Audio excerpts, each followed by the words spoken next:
Hey, hey, hey, it's Double K, K Double. That's me right here with you as one of the half of the show of the Cheap Pop Podcast. I am here with the man that makes up the other half of the show, and that is the one and only Alpha. How we doing today, brother? The other half. Last week we came at you with some comics and some Loki and some Bad Batch, I think. This time we're going to be rolling through exclusively with W Hell in a Cell. We're going to be Yep. doing a review of that as we roll into Money in the Bank coming along soon. Amen to that, sir. Amen to that. There are those out there that were disappointed by the Hell in a Cell pay-per-view. I was not one of those people. I enjoyed, especially the multiple Hell in a Cell matches, not to mention the fact that this is one of the first time that I've ever seen them do this. We closed Friday night with a Hell in a Cell match. We opened the pay-per-view with a Hell in a Cell match. We closed the pay-per-view with a Hell in a Cell match, and then we closed Raw with a Hell in a Cell match. That's the first. That's got to be a first time there. But yeah. It was a great pay-per-view overall. But we saw the Roman Reigns, Rey Mysterio Hell in a Cell match get replaced with Bianca Belair taking on Bayley. Yeah, man. Like it made for a very, very interesting match. I would definitely call this one of Belair's best matches of her career. Not to say she hasn't had some amazing ones, but this one was and Bayley coming through again. And was this Bayley's first Hell in a Cell match? I want to say no. Nope, I want to say it was not. She's okay. So go ahead. I know for sure. I'll tell you more, but I know for sure this is either her second or her third. Okay. Well, as you can see, unfortunately for Bayley and her fans, she lost this match to Bianca Belair. So, and still, your WWE SmackDown Women's Champion Bianca Belair, the EST of WWE. One of my favorite gags in this match was that you'll see Bayley pulls out two, which is basically four. It's each one is two kendo sticks tied together by the end.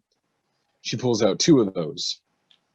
Keenly eyed viewers will remember that she tried this gag last year in the cell against Sasha Banks, and it went fucking horribly. Rather than doing the duct tape on the kendo sticks before the fucking match, she did it during. And so during the match, if you remember, she gets some duct tape and she tries to tape them together, and then she does it fucking horribly. But first she spends like 30 seconds just trying to get open the fucking duct tape with like her teeth and shit. Yeah. But it happened last year because I remember she pulled them out in the match with Belair, and I was like, oh shit, she did it successfully this time. Good job. Oh man, it kills me, man. And I will say one of my favorite spots was the KOD on the ladder. But once again, yet another matchup that shows you don't need blood to make an effective hardcore or cell or cage match. You don't need blood. It's nice, but you don't need it. You don't need the color. Right. And these two ladies gave us a show and a fucking half with athleticism from some of the spots that they chose that they did with Bianca Belair's hair. Bayley was extremely inventive with that hair. No, they did a lot of really interesting angles with the hair in this match. They did a lot of tying it around different spots and knotting it here and there. It was really impressive. And if I'm not mistaken, Bianca at one point was moving with the knot still attached to something, which fucking insane. I believe she began her comeback with her hair tied to the bottom rope. And Bayley had tied it to the bottom rope. So, but I love the fact that they're putting Belair over like this. I think she completely deserves it. She's got the personality. She's got the look. She's got the fucking skill in ring to make shit look good. Right. Absolutely. And I can't wait. I can't wait to continue to see her defend this title. Yeah. Because whether people know it or not, I have this weird suspicion that as soon as Sasha Banks comes back, that's going to be their first match. Because we kind of only had that one-off match at WrestleMania that Bianca won, and Sasha ain't been seen since. Telling you. I Mm-hmm. think Sasha Banks may return at SummerSlam, but I haven't heard anything. SummerSlam, okay. I believe that. I'm just saying. If it happens, you heard it here first. Cheap Pop Shot Podcast. first, right? Cheap Pop Podcast. Now let's roll on to the next match, which is in Indie Diehard's wet fucking dream part 2 with Tyler Black versus Claudio Castagnoli. Yeah, I love the match they gave us at WrestleMania, and I can say I love the match that they're giving us here. And I like the twist because I believe Cesaro won the last 2 matches, did he not? Yes. Yeah, and so I like the switch with Seth getting the sneak win on Cesaro, and walking away. I truly love this storyline. Seth Rollins plays the asshole bad guy so well it's not even funny. Mm-hmm.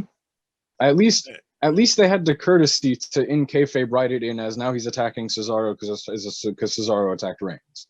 Like, right. at least we're using the laws of the WWE universe, right? No shit.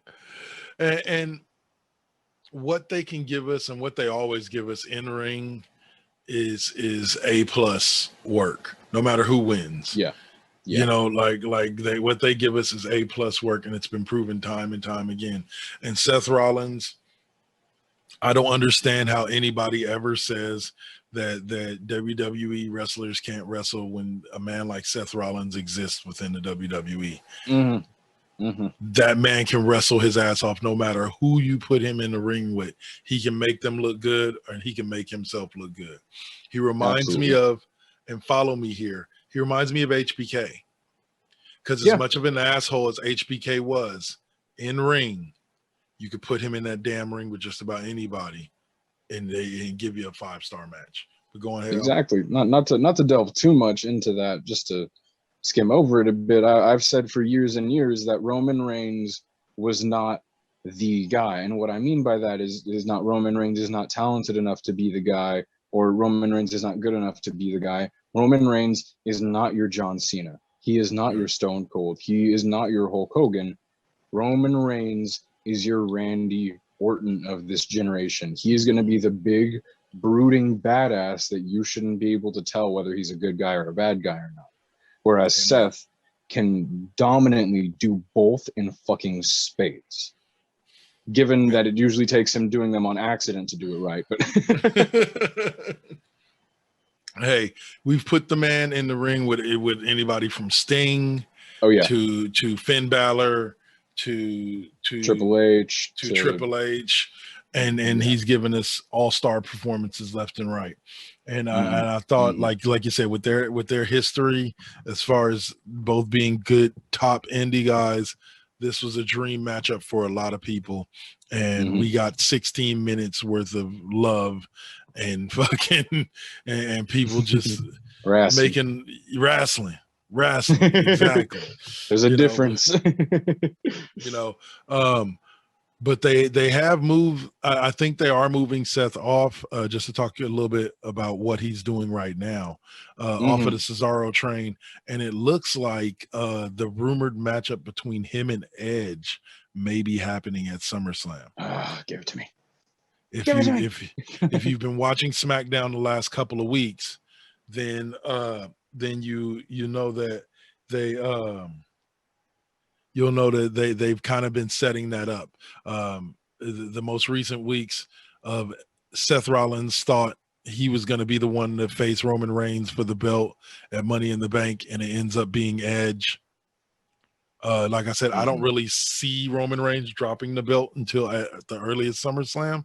So I doubt that, but even though him and Edge are going to give us an amazing match, I doubt that Edge is going to win the title. But somebody spun a fan fiction type of story where they said basically Seth Rollins will interfere in the main event at Money in the Bank between Edge and Roman Reigns and cost Edge the Universal Championship. And that will lead to their SummerSlam match. Okay. I'm going to counter that with, I believe we'll see Styles versus Edge before we see Rollins versus Edge. Really? Even with Styles being on Raw? Yeah, even with them being on different brands, I rely on that only because the only one that Edge really voiced a lot of concern with getting in the ring with, I know, was Styles. I know we talked a lot about getting in the ring with Styles eventually. So I'm banking on that. But that's not a bad way to think about it, though. I can see that happening, especially with the sort of directionless thing that they've got going with Seth Rollins. You could really use that spark, you know. Exactly. All right. So let's see. This one, this match. we got a little under 15 left here. Oh, good. This match. I don't care what nobody say. I'm gonna say this right now. Unpopular opinion. I love everything they're doing with Alexa Bliss right now. Damn it, man. We never argue on this show. We always have the same opinion. Go ahead, though. I truly do. Like everything that they're doing with her, like it harkens me back to the days of early Undertaker. Mm-hmm. When Mark Calloway would come out and lightning would strike the ring and the good guy be in the ring. Oh no. It takes me back to that, but a little bit more subtle. And people can say it's not subtle all you want, but I think it is. The little shit that she did with Reginald and fucking Nia Jax, where Reginald almost slapped her on Raw, and then she did slap the shit out of Reginald at Money in the Bank. Slap the fucking hair off Reginald's head. Yes. And then on top of that, to have her go over Shayna Baszler was just amazing storytelling, amazing. I love everything they're doing with Alexa Bliss. But your thoughts, sir? It's gone to the point where probably one of my most unpopular opinions is how much I fucking love everything about what they're doing with Alexa Bliss. You know, like I go everywhere and everybody doesn't really like it, and apparently she doesn't like it. But really? I don't think it's bad. You know, I do think it's really cheap that they've essentially sort of given her the Fiend gimmick up until Bray Wyatt's able to come back and really put the hat back on it, you know, and go ham with it. Yeah. So I get that. It's a way to keep the whole Fiend entity alive. And it stays with this ongoing theory that I've told you about, where everybody who comes into contact with the Fiend is not fucking okay after. Right. Alexa Bliss is the prime example of that. And I like that they're upholding that. But I just love seeing Reginald not go over. And I love seeing Nia not go over. And it pains me to see Shayna not go over, because I believe at this point Alexa Bliss has proven herself to be almost a veteran of sorts in the women's division in terms of being reliable and in terms of being someone that you can lean on for a good fucking match regardless of who it's against. I think it's important that Shayna looks good going forward, but if it means it's at the cost of seeing Reginald get the fucking mustache slapped off his lips, I'm not tripping. And as you can see, people, he is not a Reginald fan. No, not a Reginald fan. I think that Reginald is somebody that I don't think he necessarily has the promo skills to carry his own character. But I agree with you that it's the thing he has him in is one of those shitty storylines that sometimes WWE writers give you.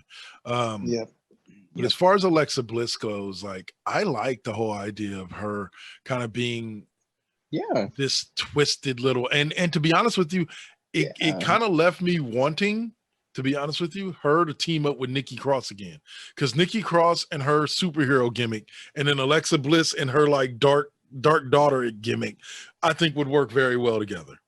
Yeah, no, I think there was a match on Raw or SmackDown. I believe it was on Raw. Shit, yeah, it was Raw or SmackDown, where it was Alexa and somebody else versus Nikki and somebody else, and they're in completely new gimmicks now. And it's one of those moments where it's just like, that's got to be fucking cool looking back and being like, a year and a half ago we were a tag team, now we're working the most outlandish fucking gimmicks that we've ever worked across the ring from each other this time. I think that's pretty cool. Well, they did tag team together to take on Nia and Shayna. Yeah, and they actually ended up winning the match. But that's why I was saying, like, I like the dichotomy between the two of her being kind of like this dark side and Nikki's this rah shitskumbah superhero. It'd be kind of like Blade working with Captain America.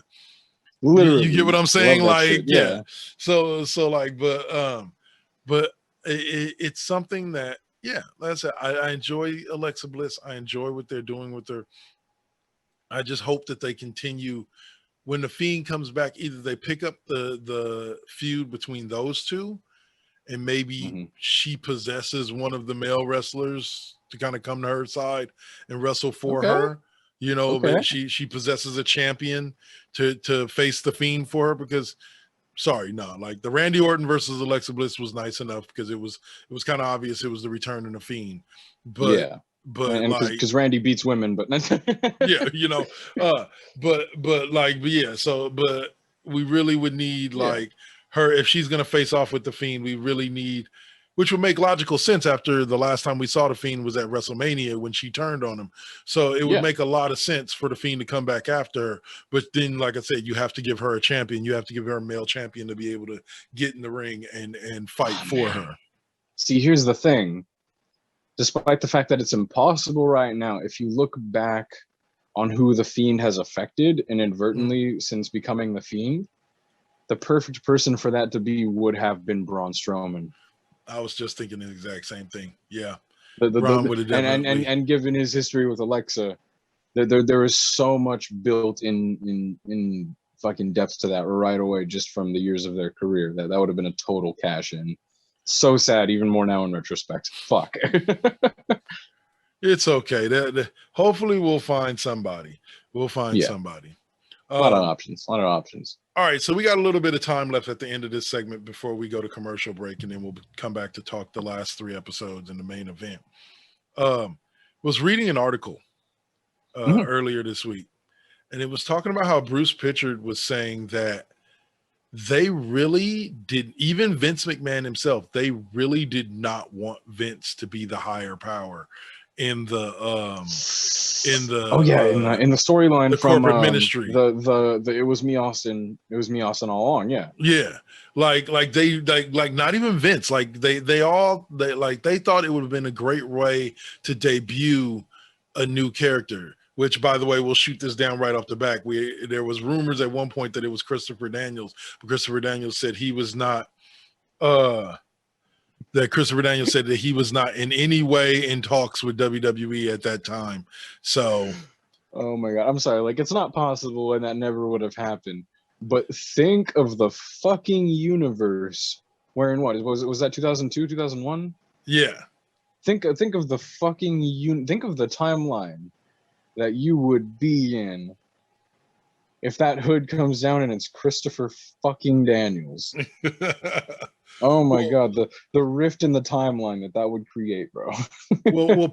Bruce Pritchard also brought up the fact that he said that it very well another person he thought would have been good, but you would have had to move the timeline up a little bit. Was he said Paul Wright?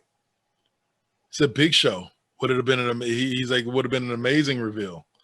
Yeah. And he's like, and then when you think about how they eventually put Big Show with Undertaker as a tag team, he's like that would have made it that much better. He goes, and then the reason why nobody wanted it to be McMahon was because of the fact that they wanted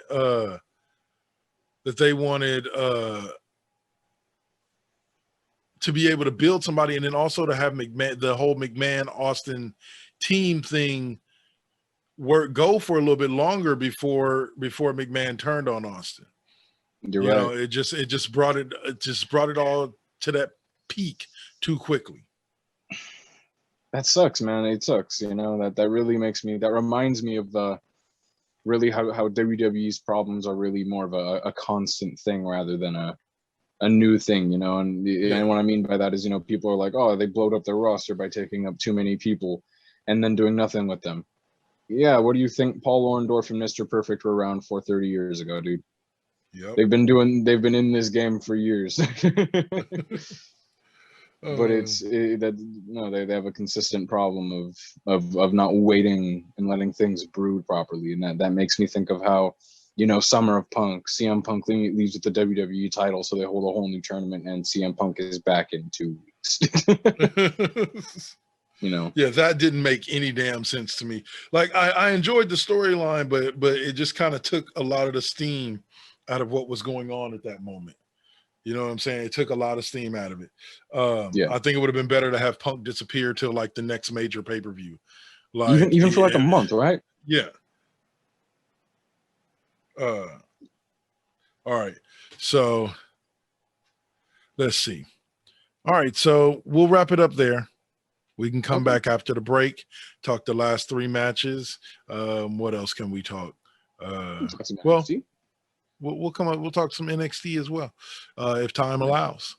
All right, y'all. Man. So thank y'all for listening to the Cheap Pop Podcast or watching us here on YouTube. 4 Aces Presents Radio, Spreaker.com, iHeartRadio, wherever you find your favorite podcast. And remember, y'all, like we do wrestling, we do comic books, we do it all. So just keep listening in. Peace. Peace.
And we're back, y'all. Hey, how you doing? It's me, Double KK Double, and I'm here as always with the one and the only Alpha. How you doing, brother? You know it well, and you know damn well what we're here to finish. Motherfucking Hell in a Cell. Let's get to the other half. Hell in a Cell. Yeah, I remember those days. All right, so after we had the beautiful and lovely Miss Alexa Bliss defeat Shayna Baszler, we came across what is one of those rivalries that it's so personal because the two are so close in real life. And watching these two beat the living snot out of each other was just fun. Sami Zayn and Kevin Owens delivered in ways that I don't see often. And should I say I don't see often enough, and would love to see more. Yeah. Your thoughts know how it goes in wrestling. In wrestling, you always sell best for your closest homie, and that always rings true when you watch Sami Zayn and Kevin Owens beat the living shit out of each other. Knowing them, Kevin Owens would have probably went over here if it was all up to their choice, because they have the on-running thing of Owens eating Sami Zayn alive. Yeah. Pretty consistently. But but actually this time we had Sami Zayn go over. And in recent months, if I'm being honest, Sami Zayn has done a lot to physically come a long way. Physically he's been being put over pretty well as an actual intimidating force, if not something who's just smarter than everybody else. And I like that. I like that way of booking Sammy as a weird fucking trickster god that sometimes manages to get thwarted. I like that Kevin Owens is pretty consistently the only one that's able to do it. But yeah, it was a pretty by the numbers match for them, and as per usual, they came up with a pretty unorthodox finish to it to fit the way that they do things. Yeah, I forget. Remind me, how does Zayn win?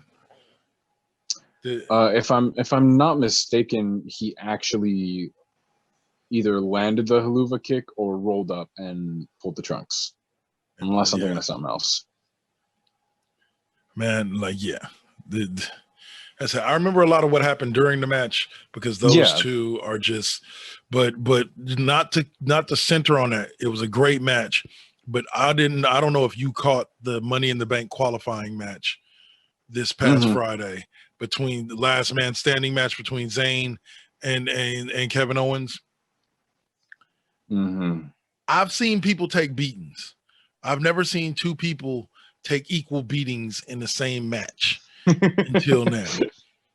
Like Sami Zayn hit Kevin Owens with more haluva kicks than I've seen him hit anybody with in the past like year and a half. Oh, you're right. All in one match. You're fucking right. No, I was gonna say they literally like it's like you know in like in 2K when you store up your finisher times 3. That's what Sami Zayn did. and here's the great thing about it, people. That's not where it ended. Like Sami Zayn hit that, and Kevin Owens in one of the slickest moments I've ever seen, rolls himself right on, and he's 9, and rolls right on out the ring and lets his feet hit the ground. You're like, well, he's standing up. I was like, him. That was just so tight. I love that maneuver, and it's so good. Kevin Owens does that, and like one of my favorite gags of all time is when he goes for a rope, he'll usually just put the tip of his finger on the rope, and the ref still has to count it because he's physically in contact, but he'll just like tap his finger on it, and it's the best. It's the fucking best. Now, Smarky Owens is God. You know, the way it ended broke me. And the reason why I say it broke me is because I was rooting so hard and just so happy, and it was just such a moment. But you see Kevin Owens take Sami Zayn outside of the ring, pop up powerbomb him through the announcer's table, then grabs him by the hair and says, "I ain't done with you yet." Pop up powerbombs him through a table that was set up next to it. Then grabs him by the beard, pulls him up, and says, "I ain't done with you," and gives him something I have not seen him do since NXT, since when he was huge in NXT, where he picks him up, flips him up, and right on the apron side, right on the corner of the apron. The last time that I remember him doing that was when he was feuding with Bobby fucking Lashley like a year and a half ago, and I mark out every single time he power bombs someone on the apron. But I remember the last time he did it to Lashley because Lashley more or less like bounced off the apron rather than like cracking like most people do. Yeah, no shit. Oh man, and like you said, no, you sell for nobody like you sell for your friend. And my God, I personally do not think that Sami Zayn had to sell that, because I think he hit in such a way that it was just No, literally watching the corner of it, the divot into someone's fucking spinal column is one of those things that you always watch and just because what's the safe way to take that? There isn't.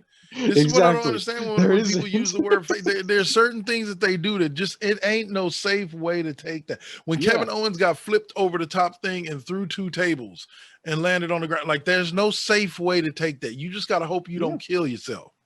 Yep. You just got to hope you hit the right part of your back so you don't get fucked for good.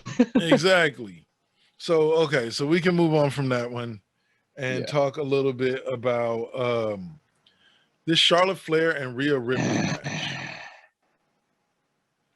Okay. I'm going to roll first. Okay, go for it. I don't have a problem with Charlotte versus Rhea Ripley too. I don't have a problem with it happening again. I have a problem with it when you give me damn near 15 minutes of a pretty good fucking match and then you squander it with a DQ finish. I am cool with a DQ finish if you don't blow your cylinders on good story beats.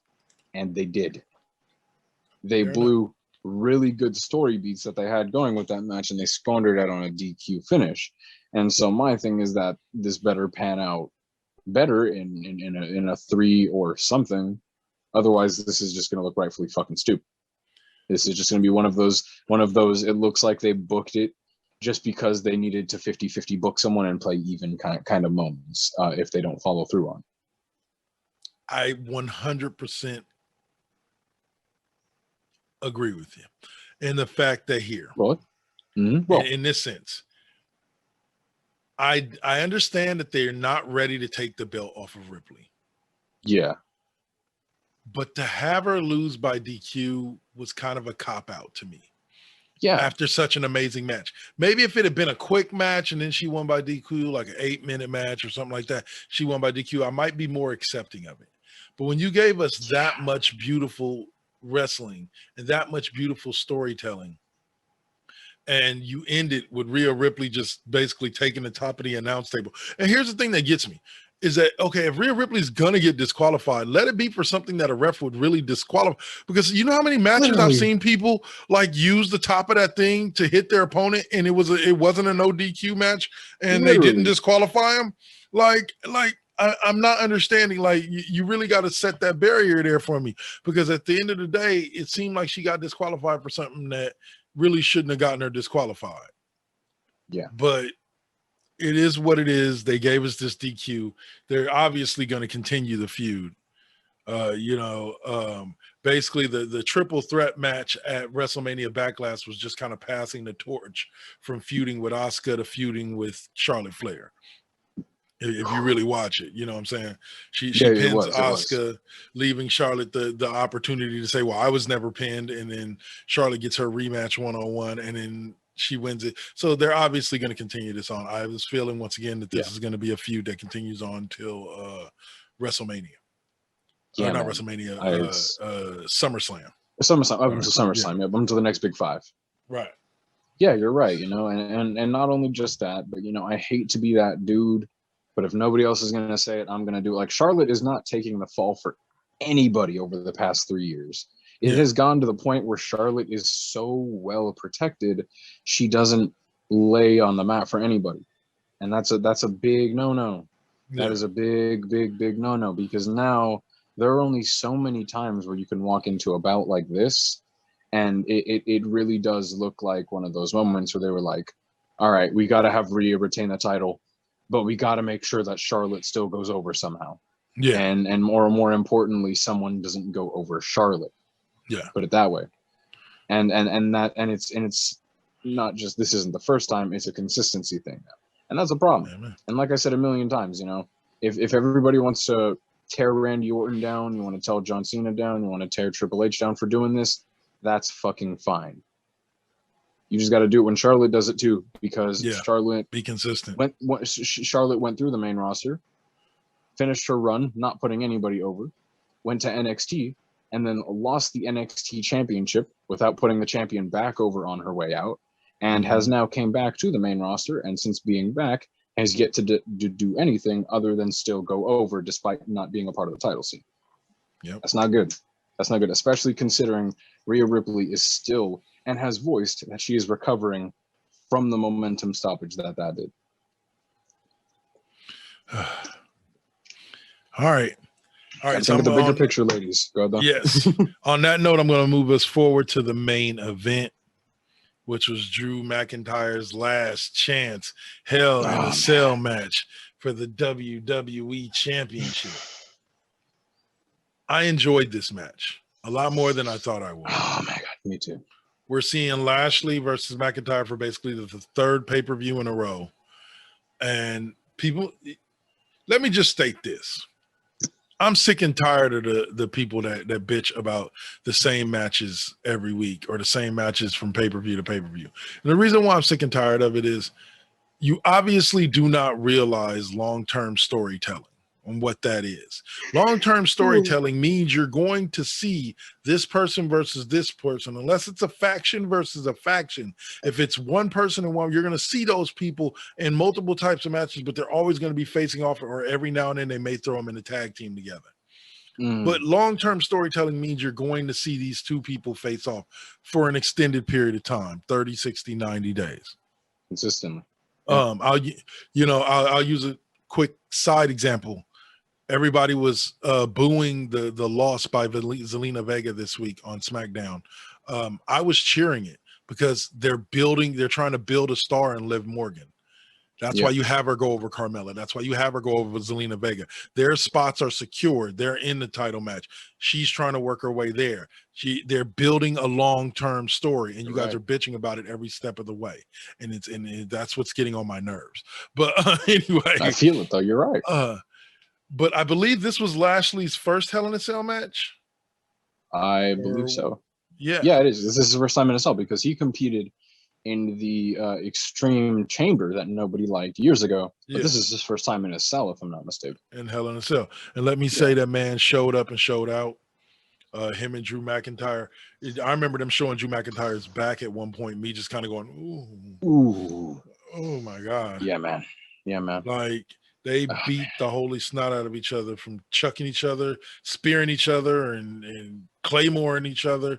MVP still gets involved in the match. I forget how he got in the cage, but he gets in the cage, and then he gets taken out, and that opens up the door for Lashley to get the win. But it sucks that Drew's not going to be in a title picture anymore because I honestly don't think, even though he's in the Money in the Bank match, I don't think he's going to win it. Yeah. I think we have seen the last for Drew McIntyre in the title picture for a while. I think maybe until next year's WrestleMania or so. But he's had a great run, and this was a part of it. This match was a great culmination to that title picture run of over a year and a half, because he won the belt over a year and a half now, at last year's WrestleMania and dropped it just before this year's WrestleMania. So, and it's been in the title picture ever since. So, yeah, you're right. God, all in all, this, in my opinion, deserves to go down as one of the best matches of the year. Not just like, I hate when people consider it like, it has to go at a fast pace to be considered an amazing match. No, McIntyre and Lashley are great at keeping a steady pace and keeping your story beats hitting enough to keep the people entertained. They did that great. One of my favorite matches of all fucking time is Brock Lesnar versus Undertaker in a Hell in a Cell match. And of course, it's a great match for many reasons. They all three men in that match bled fucking buckets. Three men. Yeah, because Brock Lesnar walks into the match with Paul Heyman, and Paul Heyman even ends up bleeding by the end. It's pretty fucking funny. But the whole point of the match revolves around the fact that Taker is dealing with not Brock, but Brock and Heyman, basically circling him around the ring on a 100% basis. Right. And a lot of the story beats in this match were very reminiscent of that. So I instantly loved the dynamic of this whole match and the way it played out. Between the gag being like, oh, MVP can't get in here. Drew gets too mad, lets MVP in. Yeah. You fucking fell for it, mate. Hook, line, and sinker. Now MVP is in there in a DQ match. You fucked yourself. And that's what eventually leads to his downfall. And now I didn't like it at first because I like for a champion to look strong. But as we roll through the entirety of the Bobby Lashley storyline, you can see that the only reason he can win against Drew is because he has MVP. His leg up every single time has always been MVP. And I fucking like that. That's how you make a manager important. That's how you make a manager important with a big storyline. When in the main event of WrestleMania, the only thing that stops the Claymore from hitting is MVP. And even now, months after, the point of this all is that Lashley has MVP to lean on. Yep. McIntyre does not. And that's the outlier, and that's why the final image of this pay-per-view was Lashley and MVP standing together with the title. Because without MVP, I don't think Lashley makes this run. WWE writers didn't quite know what to do with him.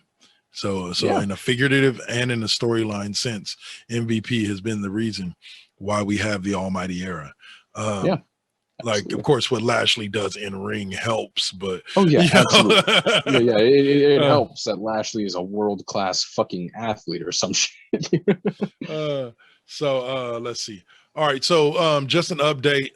Bobby Lashley will be facing the one and only Kofi Kingston at Money in the Bank.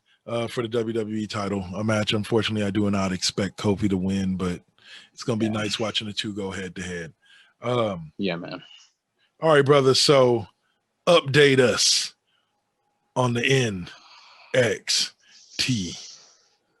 In the world of NXT, there's a lot of things going on. Most importantly, Joe is still the most poignant part of NXT. It's really funny watching every angle that has to do with Joe devolve into the entire crowd chanting Joe, despite him not even being the point of the angle, because Joe is just that fucking good. But as we go along, they're doing little seeds of stories for Joe. Every so often in NXT, Pete Dunne and Joe will just have a stare off and just look very deeply into each other's eyes, very angrily, as a close off for a little segment. And every so often you see Joe and Cross end up face to face, very tense with each other face to face, and they're building towards that as well. But as we go along, it's almost like they're turning Johnny damn near face with the way they're building him up against Karrion Kross at this point. You have Ciampa and Thatcher giving promo of the fucking decade with MSK. If it's worth watching NXT for anything, there is a promo between Ciampa and Thatcher. Yeah, this week. Ciampa and Thatcher all come out with chairs, and MSK comes out with chairs, and they all sit down, and it ends with them having a super intense stare down, and it's fucking great. But not only that, we come down to the cruiserweight division again, where we see Kyle O'Reilly talking about the way he had fought in Kushida. And the only reason that I bring this up is because now that I look at it, I can't see it any other way. Kyle O'Reilly is great, but on his own, the way that they're booking him in NXT, it's a lot more fun and a lot more compelling if you look at Kyle O'Reilly and mentally just kind of treat him like an anime shonen protagonist. Like Kenichi the Mightiest Disciple and all that type of shit. You look at those type of characters, look at Kyle O'Reilly like a sprightly, angry shonen protagonist, and suddenly it's a lot funner to see where his direction is going. And now we finish the show, we come along to a main event between Bronson Reed and Isaiah Swerve Scott, with Bronson Reed defending the title. Yeah. I don't want to say all of it, only because the physicality of it is what really matters most. But I only found out just now that the guy in Hit Row, the one that is not Top Dollar, the smaller one, is actually Ashante the Adonis. Like that was him this entire time, and I just didn't recognize him because of what they fucking put him in. But by the end of the match, sadly, Bronson Reed's title reign does in fact come to an end. Yeah, as he read that. Hands the title off to one Swerve. And this is one of the few moves in NXT that I do not like. And just to hit a few of the points, I don't believe every good heel needs a team, okay? Yeah, I think it's 100%. Not needed. And I think NXT has a problem with that. I think Undisputed Era was cool and had its place. I think Imperium was dope, but I don't think Walter needed any cronies. Yeah. I think Diamond Mine is okay, but it better come better to fruition. Otherwise, it's just going to be another group project that isn't working. They have this thing in NXT where most heels need cronies for no reason. Shayna was great, and then they gave her Marina Shafir and Jessamine Duke for no reason. They didn't really add anything to the project. And this is one of those times, not just because I don't like seeing a group of heels crammed together. I feel like Isaiah Swerve is one of those people that is so fucking talented that he can do this on his own. And I think it's important that Swerve digs his own path as a heel standalone without being a chicken shit I win because of my homies kind of heel. Yeah. I think Swerve would have benefited a lot from being a more of a badass type of heel. And that's what he was sort of showing as when he started to turn to this. And now it's kind of devolved into this. And I understand as a final beat to this, that a lot of people are going to be moving up to the main roster recently. I know that Bronson Reed, Scarlett Bordeaux, as she was previously known, the Scarlett with Cross, and Cross himself have all been having dark matches on main event, all three of those people. Yeah. And so, it's kind of impending that the champions are going to be moved out for the new crop. But Bronson Reed didn't really get any big moments in his title reign. I feel like, he never really had a big defense. He held the belt for about 60 days, like 50 Yeah. something days. Like it really, to me, that's like a blink of an eye. Like it was a okay title reign, but like only because it was quick. I think there's so much more he could have done. Yeah, man. Don't hot potato it. I can't stand a hot potato of a title that doesn't need it, Don't devalue your title. Yes. Amen. Amen. All right, y'all. So we'll wrap it up here and say this, that the next major pay-per-view coming up is technically next week on NXT. They're going to have the Great American Bash. Oh, right. Yeah. Yeah. So we'll probably cover that, because next week is going to be, are we doing Loki again? We do have some episodes of Loki to catch up on by that point. We're gonna have 2 episodes to talk about, so we can do Loki. We can some do Loki, some Bad Batch. We got a couple more Batch. episodes of that. Let's see, and then we'll pick a movie and surprise y'all next week. We'll pick a movie. We'll come in. So, but that'll do it for us for this week. Alpha, the man of many words. Any last words for him? All right. You know how it goes, my people. Please be safe and stay hydrated. It's getting real fucking hot out here. And more importantly, if I ever hear a single one of you call an RKO in Ace Cutter, I will personally slap you in the mouth through my phone. Be safe and have a good day, people. Peace. Peace.